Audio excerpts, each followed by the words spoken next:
want to know what's actually going on behind the scenes of those travel assistance programs, the ones you click yes to and hope you are never actually need? Buckle up. Because today's deep dive, yeah, we're going deep.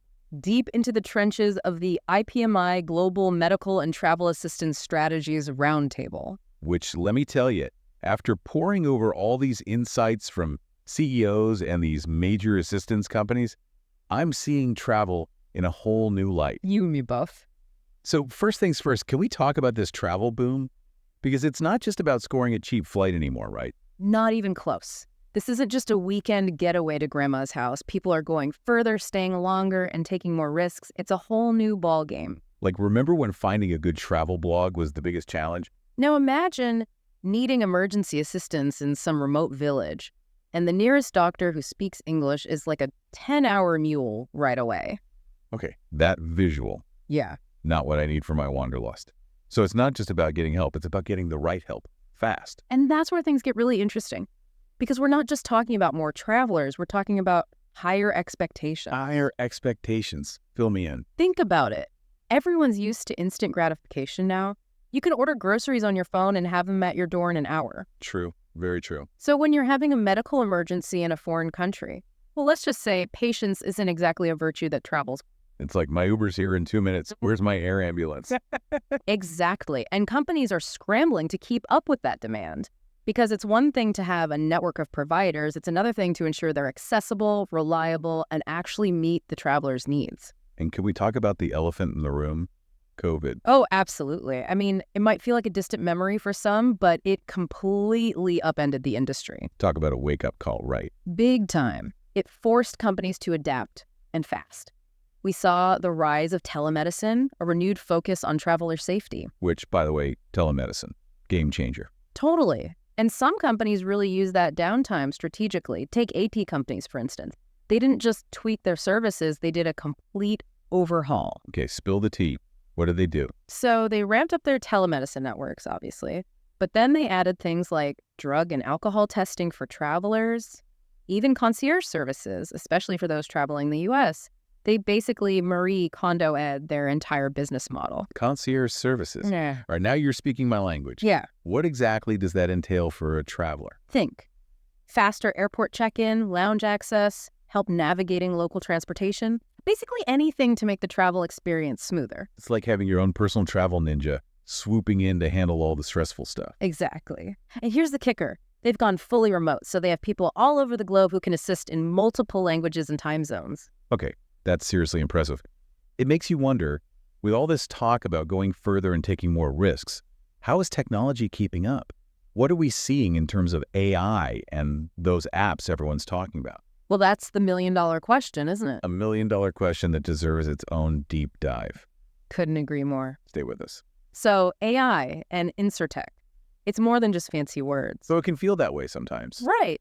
But it's changing the game. We're still in the early stages, but the potential. Yeah. Huge. Think about it. Hit me. AI is already screening your bags at the airport.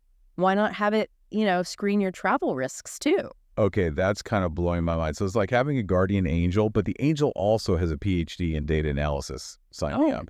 But seriously, how does that even work?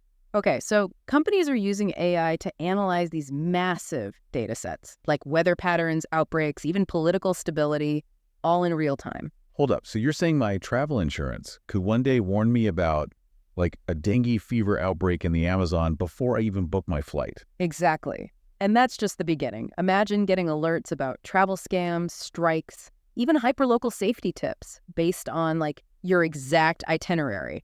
That's where we're headed. Okay, now that's what I call a travel hack.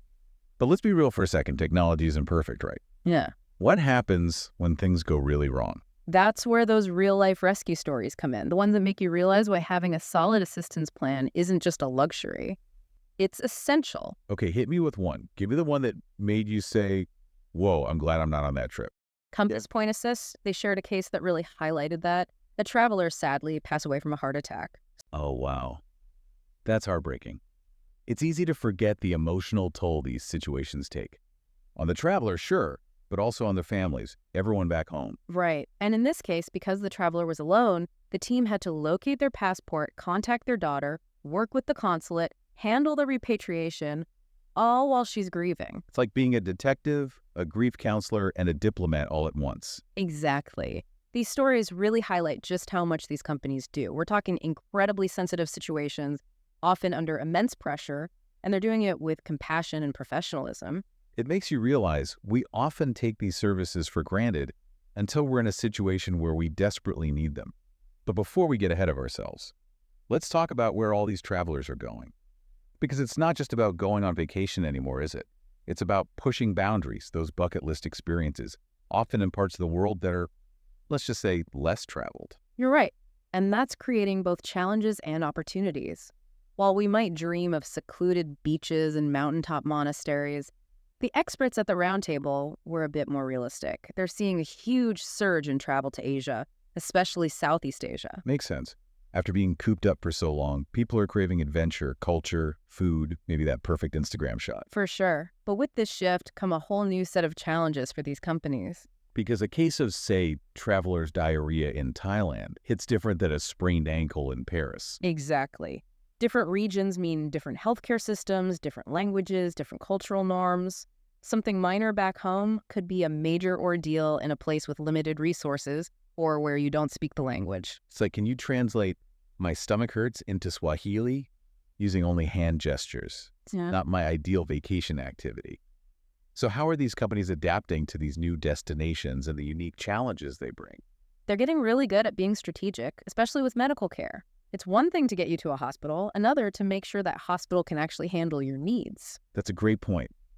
I'm sure a village clinic is great for a cold, but what if you need something more serious? Exactly. That's where these international medical centers of excellence come in. They're like the Ivy League hospitals, but for travelers. Okay, so these centers of excellence, give me the inside scoop. What are we talking about here? We're talking specialized treatments, cutting-edge technology, English-speaking staff, basically everything you'd want if you were facing a serious medical situation far from home. It's like having a medical dream team on speed dial, no matter where you are.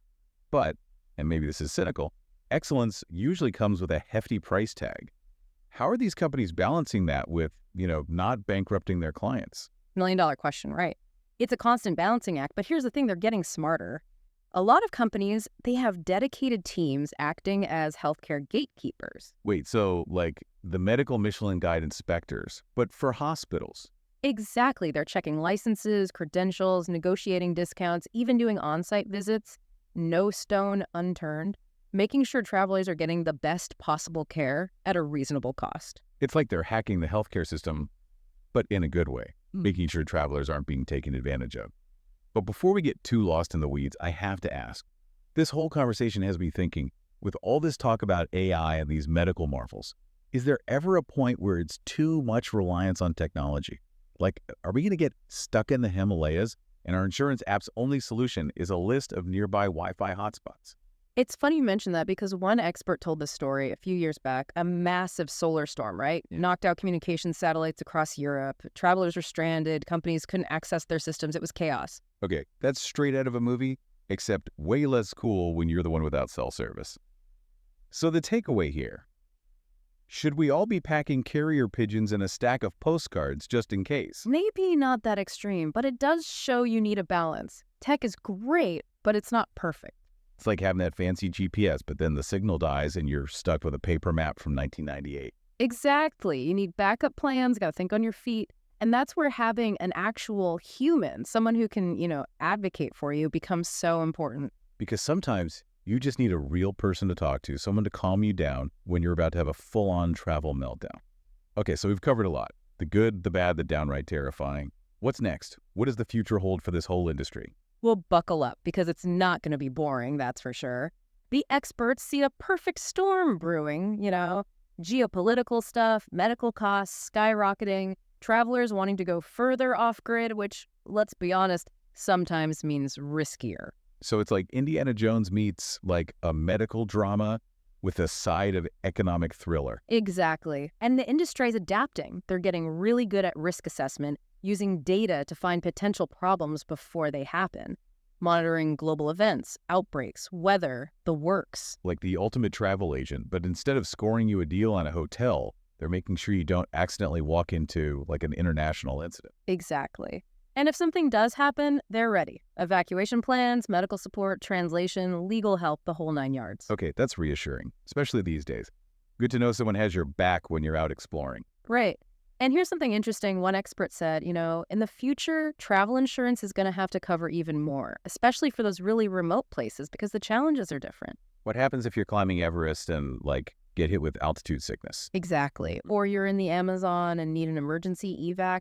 These things are happening more, and those standard policies, they might not cut it. It's like the travel industry saying, go ahead, chase those adventures, but don't expect a helicopter to the middle of nowhere without some serious fine print. Exactly. And that brings us back to, be informed, be prepared, do your research, know the risks, and get a good plan from a company you trust.